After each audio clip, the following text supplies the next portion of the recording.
Today we'll be talking about how wearable devices are redefining our lives. Earbuds, tennis rackets, even the shoes can measure the habits of how we perform and give us the insights. Let's dive into the details today and uncover what future will bring to our lives soon.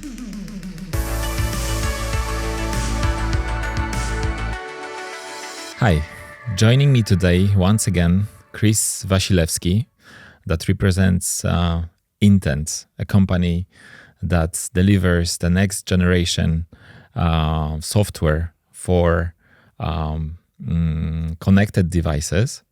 Welcome, Chris. Hi, thanks for having me here. Hello, once again. Chris, you are Chief Operating Officer of Intent. Correct. Today, we will be talking about the evolution of the connected devices and also about the software. How the evolution of the software is redefining connected devices. Starting from this main topic, maybe we should discuss what are the capabilities of the connected devices nowadays. Chris, can you give us examples of what's earbuds or microphone or any type of connected device can do today? Yeah. If we just, it's a huge category of devices, but if we just zoom in on, for example, the wearable devices, the rings, the bands and the headphones and stuff like that, it's essentially some kind of physical device that contains a sensor and or a number of sensors, and then some kind of processing capability. And it analyzes the data. It sends it to the cloud for processing.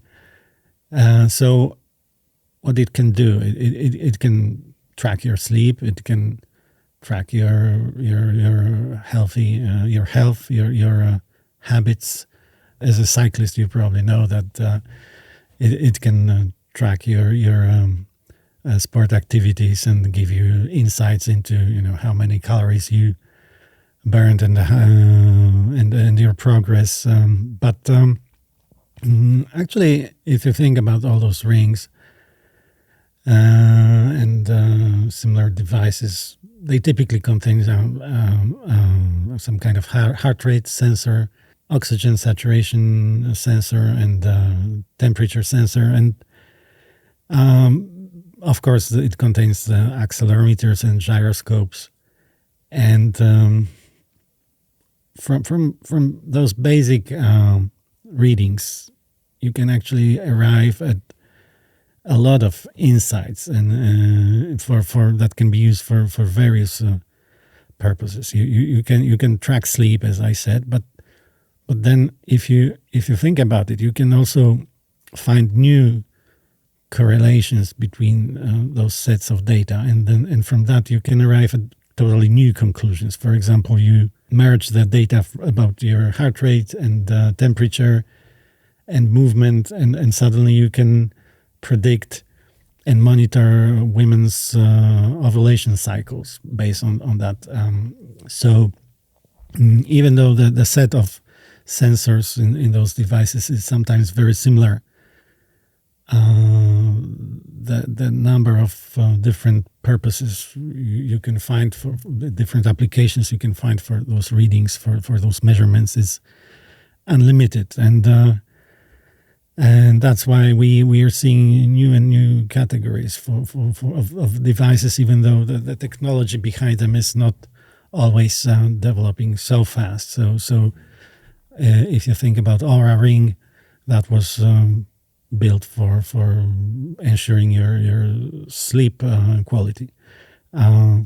Similar rings are now used for patient monitoring in hospital settings and so on. So it's similar hardware concept that can be tuned for totally different applications just thanks to different software. So can we say that wearable devices or connected devices know more about ourselves than we know about ourselves?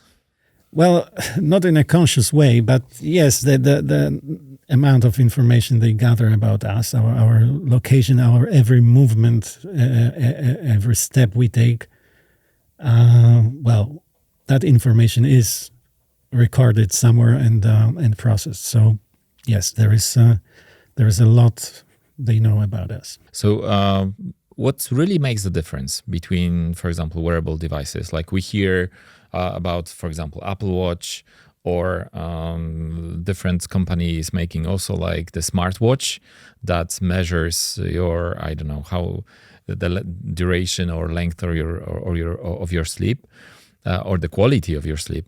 So what really makes the difference? What do you think? Yeah, I think it's actually how that information is processed by software, and so yes, software is the key, and it's not just the application software. I mean, the companion app that goes with that ring. It's the software on the ring, the firmware, and that makes a lot of difference because even though the technologies behind those sensors are very similar, of course they evolve too. But then all those raw data from the sensor has to be filtered, has to be pre-processed before it can before it becomes useful, and before you can create any insights based on that data. You have to filter out the incorrect, erroneous readings. You have to smooth out the data, and then that is all done in software. Every piece of device contains some kind of microcontroller, and that's basically a small programmable device, and how it operates depends on the software that you load onto that chip. So yeah, it's all those small details that make the difference. And then on a higher level, you can think that the design also makes a huge difference. Both the physical design of that product, but also all the interactions that the system designers and user experience designers planned and implemented. The interactions between the application, the backend, and the hardware itself. They need UX research. It needs to the approach to interactions has to be planned, and it makes a difference between a product that you can use seamlessly and something that theoretically works, has the necessary hardware capabilities. The parameters are up to today's standards, but somehow this device just doesn't click with the end users.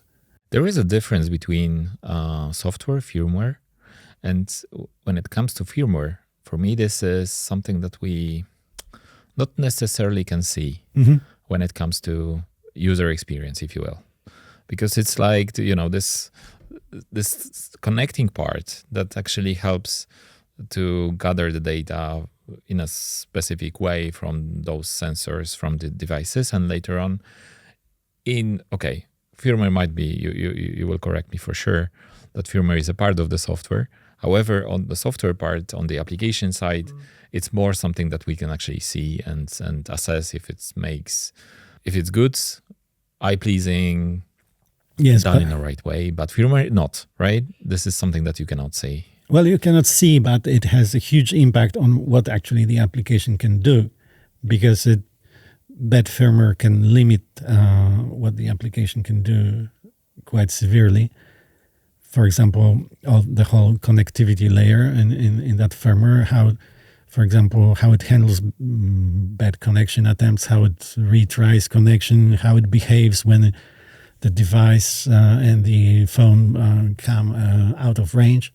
Sometimes the good firmware can enable a very pleasant experience, how the device reconnects, and a bad one can ruin it completely. The bad firmware can completely ruin your battery life and so forth. So optimizing that is something that you have to take into account when designing this. So, do you also focus on the user experience when it comes to design of the firmware? Indirectly, yes. So think about it as well. Let me explain the whole chain of events that happens when you're using the let's say a ring. Typically, all those wearables devices have very limited capabilities when it comes to battery life, storage, and connectivity is mostly limited to local networks. So you basically connect over Bluetooth to your app, and it's the app that downloads data from your ring, from your wearable, and then retransmits it to the cloud, to the backend. So basically, your mobile app is a proxy for data transmission between your ring and the backend that processes the data. Basically, what you have to take into account that sometimes the application or the phone and the ring will not be in each other's range.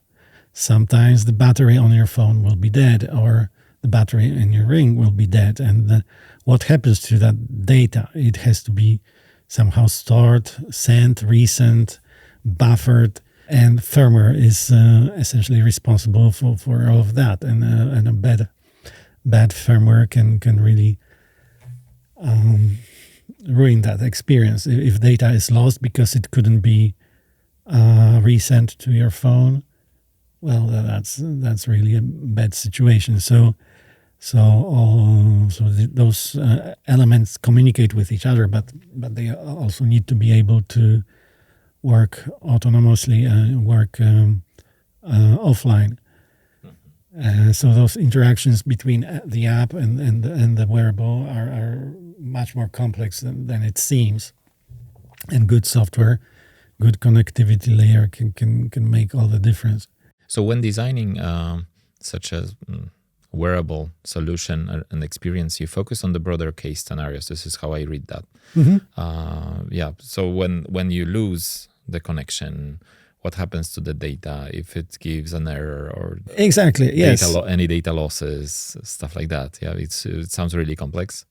But when it comes to overall experience, this is a must-have, right? Because if for example, I had an experience for a couple of weeks and then I abandoned this company device. As you mentioned, I'm a cyclist and I measure lots of things and data during the training activity. However, when there is a problem with later on synchronizing the data from the device to the mobile phone, and later on with software like, I don't know, Strava and third-party application, and when I cannot sync the data and I can see that, okay, the training was 100 kilometers.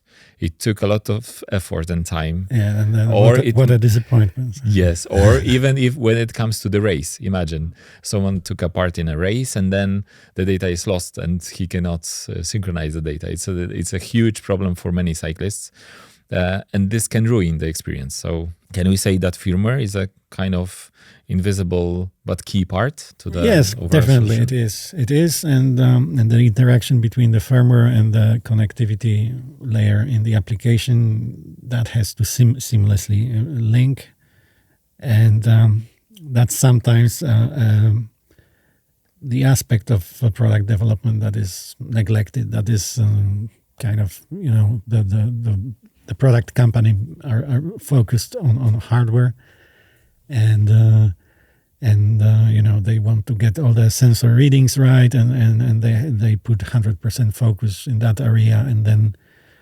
later in the product development, in a later phase of that product development, they discovered that actually what they thought was a major success, it was only 80% of the features were implemented, but it only translates into 20% of time of that project, and the rest has to be spent on solving a completely different kind of problems, not with optimizing your sensor reading, but optimizing connectivity, battery life, and all those handling all those worst case scenarios and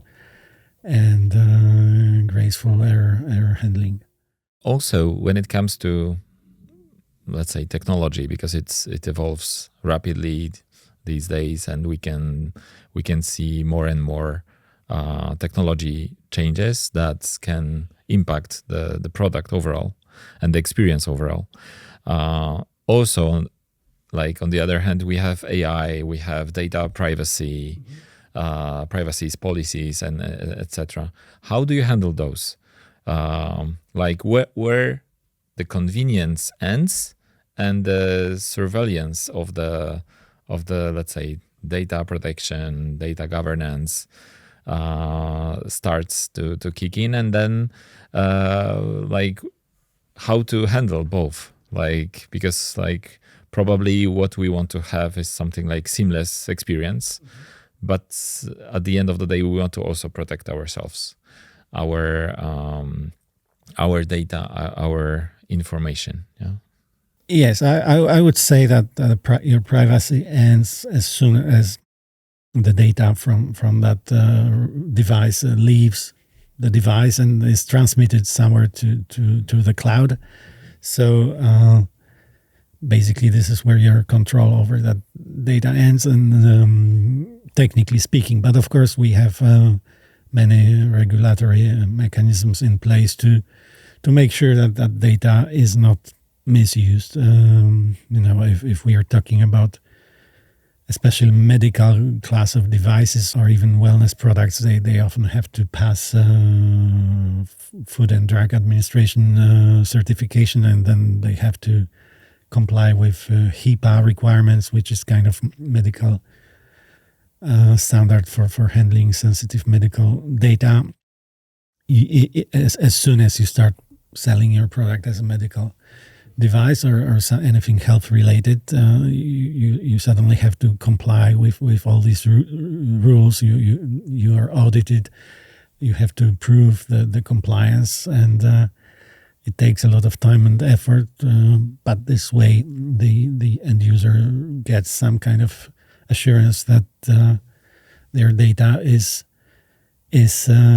safe. There was this famous case, right, with Apple Watch. I remember it was, I think, in US when the new Apple Watch got released with some capabilities of reading the oxygen level.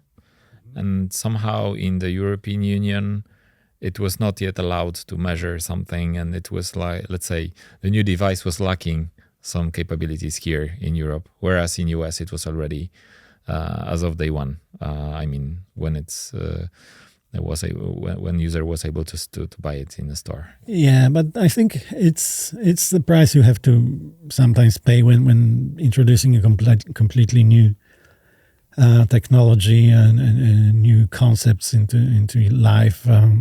Sometimes there are some hiccups in the first with the first products, but things smooth out soon enough, and suddenly you find these products everywhere, and suddenly nobody's complaining that this is unethical or something. And you just take it for granted that all those devices do that. And Chris, we mentioned that in the previous episode, right? But it was in Polish. You are the chief operating officer of Intent, a company that is a software agency that delivers software for connected devices. So you are at this intersection of the hardware and software somewhere. Did you experience in your track record like the situation when I don't know, the idea of the founder was so innovative that you started from the product design and so on, and the regulations and I don't know, anything that is related to the data transformation or analysis and so on, at the end of the project somehow blocked the release of the product? Not really. I think these are the risks that you have to tackle very early in the project so that you don't invest something, you don't invest money into something that you can't release later. So, I mean, this whole hardware development life cycle is so different in comparison to software life cycle that we have to approach such projects completely differently. With software, you typically, everybody is used to running Scrum, Kanban with frequent iterations and so on, and you can even get down to 2-week or even 1-week time boxes and iterations, and then you do something, it doesn't work, or it works in a way that has to be improved. You just create another increment on top of that. You fix, you improve, you find better ideas. So you replace the original solution with a new one. But with hardware, it's not so easy as the software, as the name implies. It's soft, it's flexible. You can change it easily. But hardware is the opposite. So you have to get a lot of assumptions right about the product early on, and that's why we usually start our physical / digital product development with discovery workshop, and then followed by some kind of foundational phase where we validate the key assumptions about that product, what it can do technically, what it can do legally, what the purpose of that device is. We build all the personas early, and then verify all those assumptions early, so that we can build our app and we can build our UX. We can build the code while the hardware is not yet available, because we can't wait until the hardware is finished and then we start application development, because that's basically a chicken and egg problem. You have one is dependent on the other, right? So you have to have the hardware working to validate that your application works, and on the other hand, you also need to have the application ready to validate your hardware. So it works in both ways, and it's tricky. It creates complex dependencies, and that's why we have to build some early integration. Well, we have to integrate early and make sure that the major risks are answered, that the technical questions and solutions are found before we go too far with these assumptions and build something that won't work in the end. So that hardware, when you want to verify some assumptions about software, about application software, you can build paper prototypes, or you can build wireframes and give it to the users for testing, and you can get your feedback even long before you start building your app. But with the hardware, it's much more difficult to do the same thing.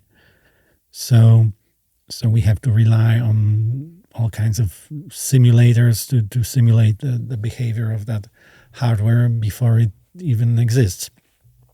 And yeah, so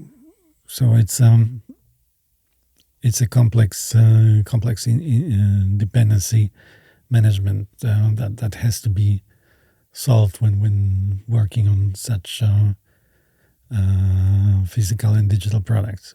When it comes to the final delivery, right, and also the collaboration between hardware company and also Intent, because as I read that, and correct me if I'm wrong, you are delivering the firmware, the software, but not necessarily the hardware. The hardware part might be in hands of the investor. Or well, it can be, yes. It can be also in your hands, right? Sometimes, yes. Okay. I'm closer to software projects. And for me, the typical delivery of the software application Like, of course, it depends. Yeah, that's the key answer.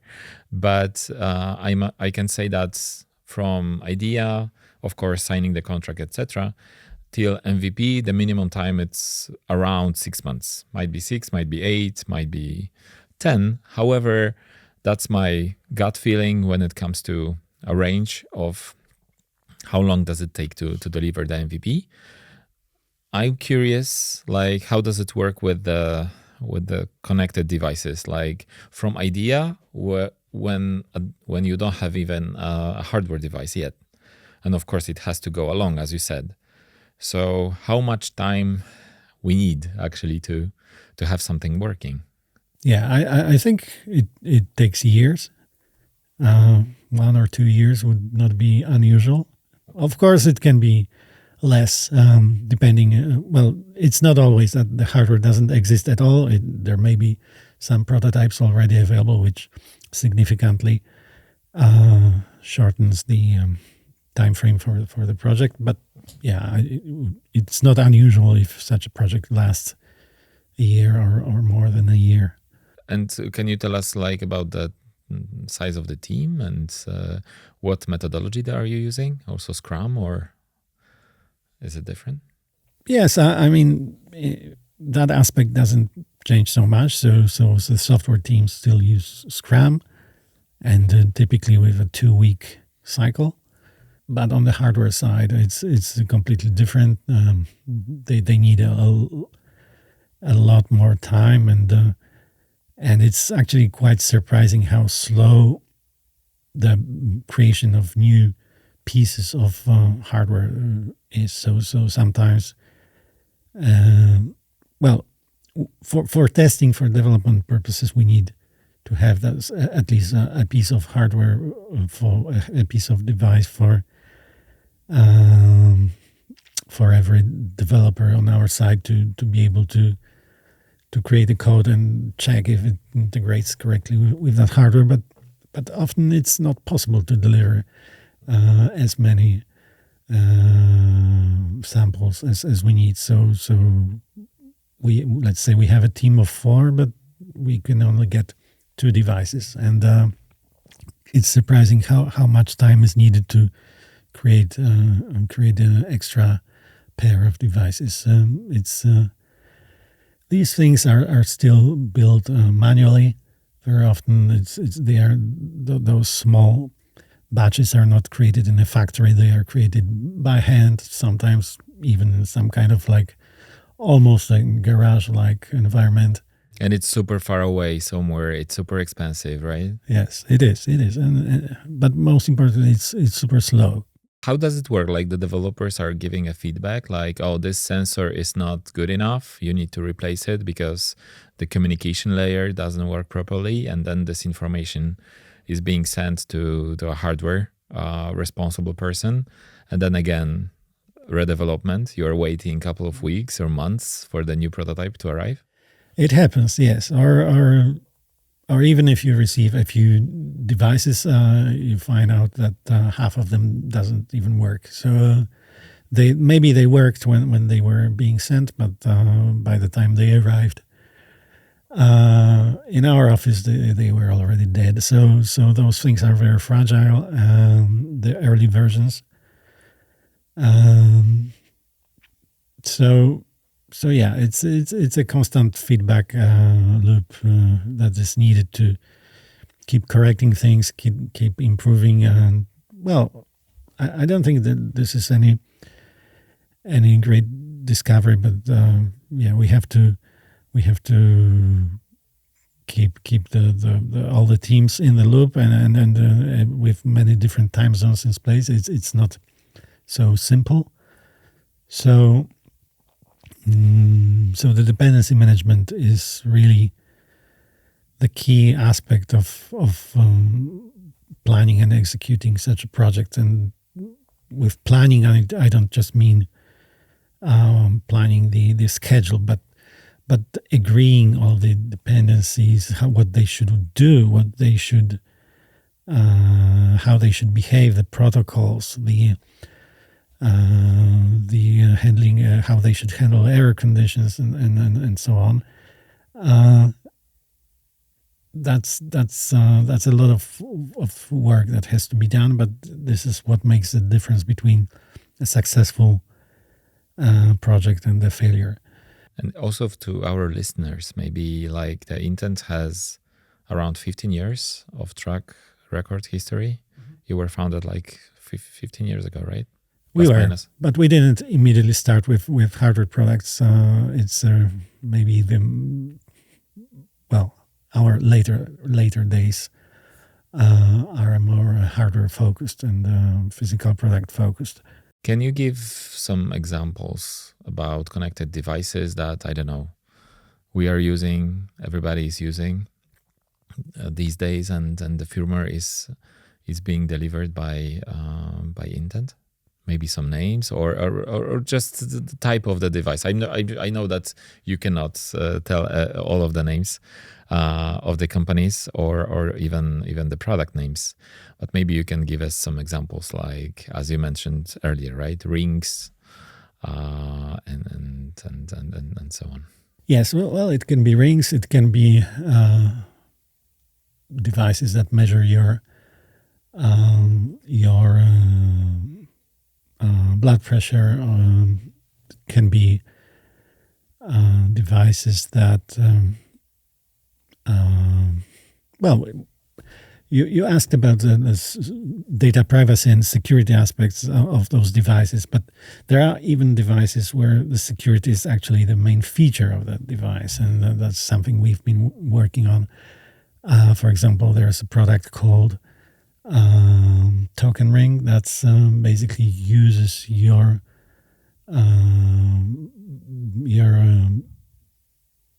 fingerprints, your biomedical information to authenticate users to software systems, to basically working as two-factor authentication device, but you don't have to enter any codes and copy paste the codes between the app and the token, but instead your fingerprint is your password to those to that secret wallet. So and it's a ring. It's in the form of a ring. Right? Yes, it is. So basically, you can unlock anything with that ring as long as it's your ring. Anybody puts that ring on their finger and it doesn't work. So any other examples of the devices that Intent was working on, and we can like hear about them, because I'm sure there are many examples of the products, but people are just not aware that the responsible part for the firmware is Intent.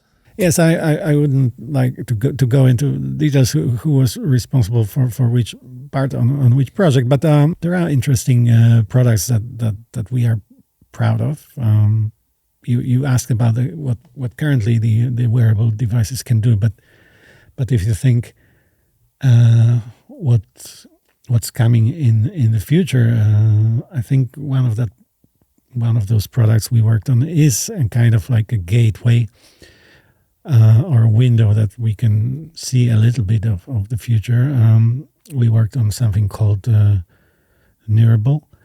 It's headphones that also contain EEG sensors that basically kind of read what's on your mind, and it's not like a complete brain-computer interface yet, which is probably the ultimate user interface we're going to see. But at this stage, those devices can basically read the state of your focus, if you're focused or not, if you're tired or not, and they provide you feedback with that. So basically, if you're starting to lose focus while you work, they could change them. You can change the music that brings your focus back, or it can ask you to to take a break and pause and start again. So or deduct the salary, right? not that, but yeah, this is a very interesting avenue, the whole neuro sensing thing, and yeah, one day it will bring us to the full brain computer interface. I think it's fairly promising, because even I think the Department of Defense in the United States is investing their grants into this company. So this is serious stuff with a huge potential, because when we are talking about military, these are huge budgets and huge possible implications and applications. Do you work on any projects where, I don't know, newest versions of the intelligent glasses are being used, like Vision Pro? And well, we worked on a few Vision Pro projects, but they were mostly some kind of proof of concepts. But yeah, speaking of the glasses, I think what Meta announced a few months ago, the new Ray-Ban glasses from Meta with the see-through display, this opens a completely new interaction paradigm and will require a completely new approach to creating software. And we see a lot of new form factors and a lot of new interaction paradigms that change the way we use those devices completely. So I think that there is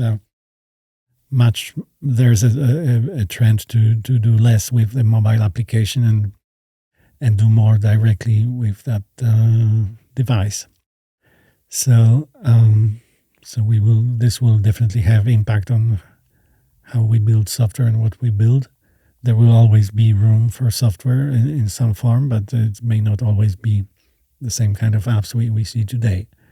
So with Meta, you now have this wristband that you kind of interact with. It's also some kind of, well, it's not a touch interface anymore. It's something completely different, and there will be, I think, more and more of such new usage patterns that we will see very soon.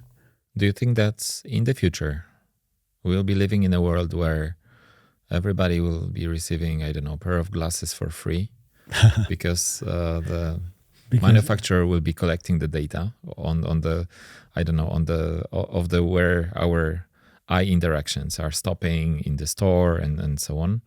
And later on, by thinking, you will be purchasing some, I don't know, similar things online, and these will be delivered to your home, or I'm going too far? Well, it is possible, but I think already now the regulations for those devices are pretty restrictive. In some states in the US, you can't legally go into public and start recording with those glasses. So I think that there is pretty strong pushback on those ideas. But I also wouldn't worry so. I mean, I wouldn't just see only negative consequences of collecting all that data, because, of course, like our purchasing habits, that's very easy to misuse or use against us. But the medical information that those devices collect about us, the algorithms that they are using to analyze that data, they are still imperfect. They are still going to be improved. The AI models that analyze data sent from wearables devices, they will improve. Like we see, language models are improving like almost every week. And the same will happen with algorithms and models that analyze our sensor data. storing and preserving that information for future analysis is actually a big opportunity, because perhaps you can't diagnose some illness or some medical condition based on this information today, but future algorithms and future models will be able to do that. And you can use that information to improve those models and algorithms. So I think it serves some public benefit that information is not too restricted to, when it comes to privacy, and that if it can be used for some large scale training of medical models, I think this will in the end be a big benefit for the public. So it's just a question of balance. You have to be respectful with how that data is used, but I wouldn't limit it like completely and not allow those companies use the data, because then the progress with medical diagnosis will not be as fast as it could be. And this is there are lives at stake, so why do that? Of course, because we are talking about lives that could be potentially saved, right? Like with many conditions, like something can be predicted based on the data, right? Analyzing your behavior of that, I don't know, while you are driving a car, for example. I know a person who has this condition that she falls asleep while driving, and it's totally unpredictable. She has to drive with her son, so he assists, and at any case, he's actually waking her up because she had already like 4 accidents. And I can imagine that simple, maybe not simple, but I don't know, glasses or any wearable device that can monitor some data could send her, I don't know, waking up alarm, or just, okay, you need to drive to the closest parking lot and just rest because you cannot drive anymore.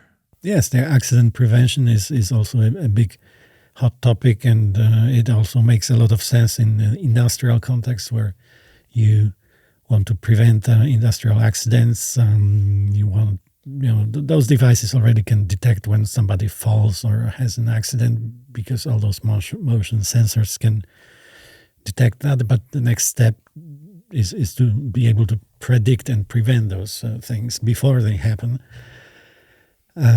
So this is something like definitely will be a huge market, or maybe already is.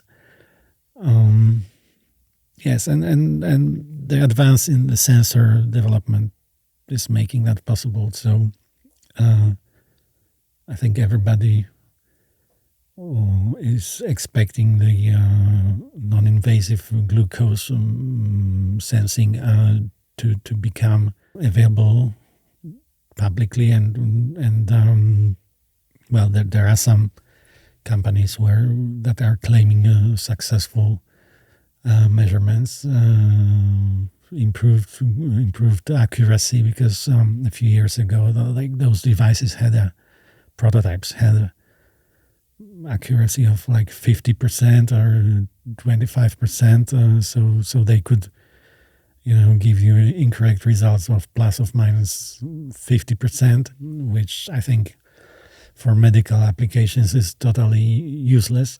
But that newer generation of sensors are improving on that. I'm not sure if they are yet in the place where your doctor would be happy to rely on those measurements, but there are some promising results, and when that becomes widespread, and everybody has a glucose sensor, it's not just for treating diabetes, but it can affect. It can provide insights into your diet, into your health and health habits. I think this can be the next big thing in wearables. For athletes, we have sensors that can measure the acidity of your blood. When you're tired, when the fatigue comes, the acidity of your blood increases, and that's important for performance athletes to know when that happens and to adjust the effort to not become over fatigued. And there are sensors that show some promising results that could detect that they are basically analyzing the chemical properties of your sweat, and based on that they can give some proxy information about the condition of your body. And so the applications are really, really big for such things. So far, I think they are still mostly on successful laboratory tests, which is not the same as a commercial product working outside of a lab and in normal conditions where people not just sit but jump and run and create noise in those measurements. But sooner or later, this will be commercialized, and I guess anybody could have a ring with which measures their fatigue level and so on. The same about the shoes. Mm-hmm. Also, I was searching for a tennis racket, and I saw there is a one version with embedded device that kind of measures your how the way you hold the racket and corrects you and gives the insights to the mobile application, and you can improve just by listening to and reading the insight from the racket. That's really the future, and I'm really hoping to see what's next. I'm very excited for you, Chris, that you have the day-to-day opportunity to work on some newest inventions, and so with the hardware companies, mostly from US market.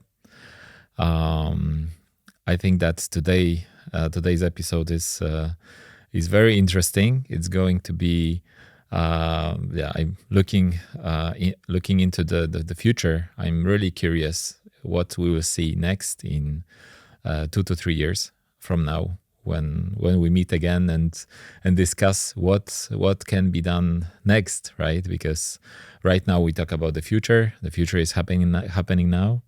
It is. Let's see where it takes us. Thank you very much, Chris, for today. Thank you. Chris Wasilewski from Intent was our guest. Chris, thank you very much again.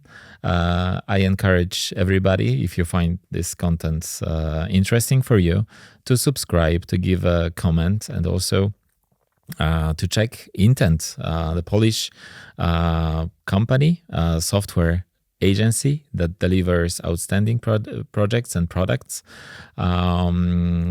for US market, but not only. We are talking global. And yeah, talk to you soon. Thank you very much. Bye-bye.